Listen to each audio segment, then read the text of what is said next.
Le 4-3-3, qu'on appelle aussi tiki-taka, est un système de jeu qui se joue avec un milieu à 3, avec une pointe qui peut être soit basse avec un joueur qu'on appelle la sentinelle, soit haute avec un meneur de jeu. Dans cette vidéo, on va s'intéresser à la formation pointe basse.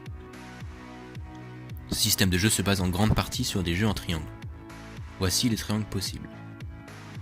4 triangles à former et déformer pour trouver de l'espace. Le plus important, c'est vraiment le triangle des 3 milieux qui doit assurer tout l'équilibre du bloc. Lors de la phase offensive, ce sont les défenseurs centraux qui assurent la première relance.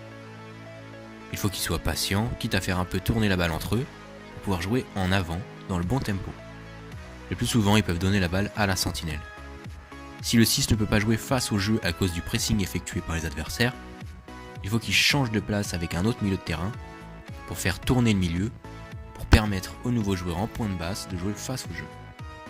Sinon, il peut aussi s'appuyer sur les défenseurs centraux qui doivent alors monter à sa hauteur, ou à l'inverse, c'est lui qui vient se positionner entre les deux pour indiquer aux latéraux de monter, ce qui nous donne un 3-4-3 en phase offensive.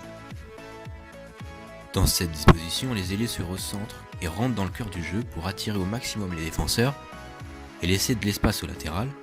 Le milieu doit compenser son départ en s'excentrant. Le défenseur central a du coup 4 possibilités de passes intéressantes pour jouer vers l'avant. Il peut la donner au latéral ou au milieu pour jouer sur le côté, il peut faire basculer le jeu, et il peut aussi la donner à l'ailier qui s'est recentré pour lui permettre de percuter et de casser la ligne adverse. Nouvelle action, la sentinelle donne la balle au milieu de terrain. S'il en a la possibilité, il peut se projeter vers l'avant en faisant un appui remise profondeur avec soit le buteur, soit l'ailier.